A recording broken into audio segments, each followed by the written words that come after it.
গীতা হল ভগবান শ্রীকৃষ্ণের মুখনিসৃত বাণী বা উপদেশ। দৈনন্দিন এই গীতা মনোযোগ সহ পাঠ করলে মানুষের এক অসাধারণ এবং শান্তিদায়ক ভাবের স্ফুরণ হতে থাকে, যা থেকে মানুষ শান্তি পায় ও মনে এক অদ্ভুত শক্তি লাভ করে থাকে। গীতা পাঠের আনন্দ এতটাই যা মানুষকে নিত্য নতুন আনন্দ লাভ করিয়ে মুগ্ধ করে দেয়। শ্যামসুন্দরের এই গীতার বাণীতে এত সৌন্দর্য ও সুধা আছে যে একবার এই অমৃতরসের এক ফোঁটা স্বাদ যে পেয়েছে তার রুচি ক্রমশই বেড়ে চলেছে। মানুষ যখন কোনো চিন্তা, সংশয়, শোকে মগ্ন হয়ে যায়, যখন সে পায় না কোনো পথ, তখন গীতার শ্লোকের মানে এবং ভাবের দিকে লক্ষ্য করলে, গীতা পাঠ করলে, তখন সে শোক থেকে মুক্তি পায়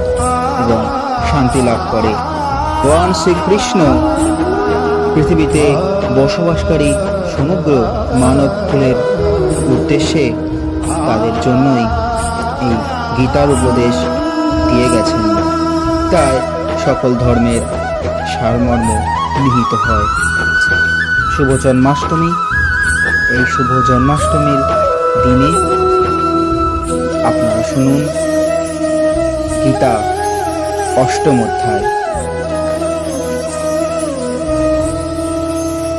শ্রীভগবদ্গীতা অথ অষ্টমোধ্যায় অক্ষরব্রহ্মযোগো অর্জুনবাচ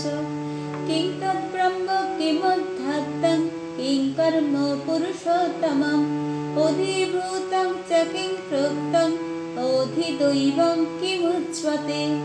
ইয়তে যজ্ঞঃ কতং কহত্র দেহস্মিन् মধুসূদন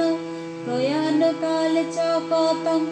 গেহস্মি নিয়তমুভিঃ। শ্রীভগবানুবাচ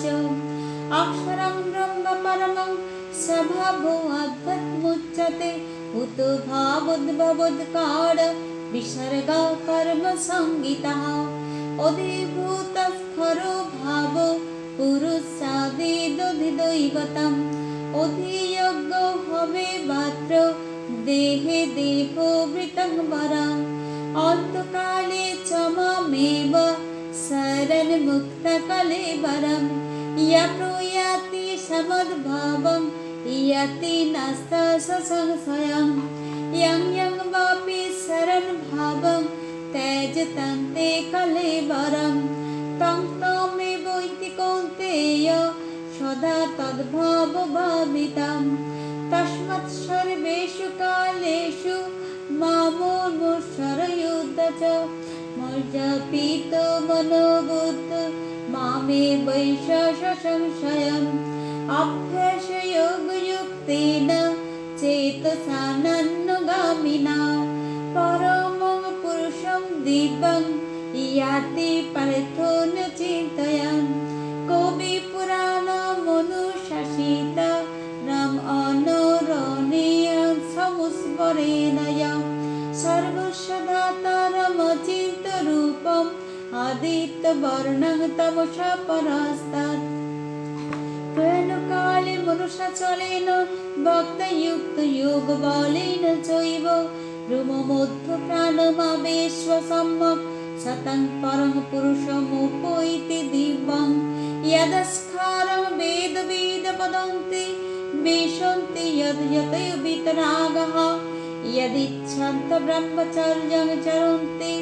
तत्ते पदं संग्रहेण प्रवक्ष्ये सर्वदा रानिमं संयमं मनोरिद्धि निरुद्धश मूर्धधायात्मानः प्राणवस्थितयोगधरणम् अमित्यकाक्षरं ब्रह्म बहुरानमनस्वरन् यतो याति त्यजन् देहं स याति परमं गतिम् अनन्यचित्तः सततं यो मां शरति नित्यशः तस्याहं सुलभपार्थ नित्ययुक्तस्य योगिनः मामुल्पेत पुनर्जन्म दुःखलयं शाश्वतं नाम्नुवन्ति महात्मानः संसिद्धिं परमं गतः आब्रह्म भुवनलोक पुनरुद्भूतिनर्जुन मामुपेत तु कौन्तेय पुनर्जन्म न विद्यते सहर्ष युग पर्यन्त महर्षद्ब्रह्मणो विदुः रात्रिं योगो सहस्रान्तं तेहो रात्रो विदुयनः अव्यक्तव्यक्तया सर्वा प्रभवन्तो हरागमे रात्रागमे प्रलीयन्ते तत्रैवाव्यक्तसङ्गके भूतगामो शैवायं भूत प्रलीयते रात्रगामे अवश पार्थ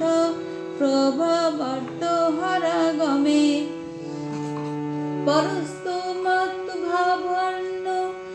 व्यक्त अव्यक्त सनातन यश सर्वेषु भूतेषु नत्वस्य न विनिश्यति अव्यक्तो इत्युक्तकारो इत्युक्तो माहो परमां गतिं यं प्राप्तो न निवर्तन्ते तद्धं परमं मम